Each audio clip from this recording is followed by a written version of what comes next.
Hi SAP enthusiasts, welcome back. I am Shri and I make videos about SAP.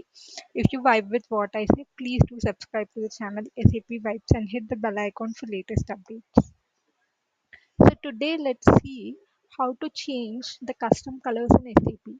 Now that you're seeing the blue screen SAP, you can change this blue screen to some other colors which are provided by SAP.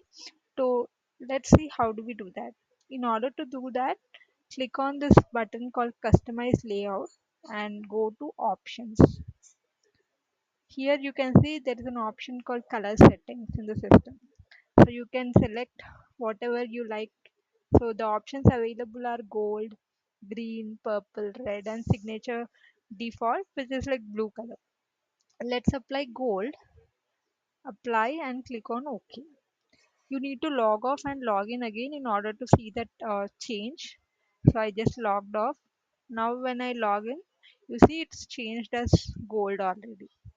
So this way you can change the custom colors in SAP. I hope you find this video useful. If you like this video, please do like, share and subscribe to the channel SAP Vibes. Bye bye.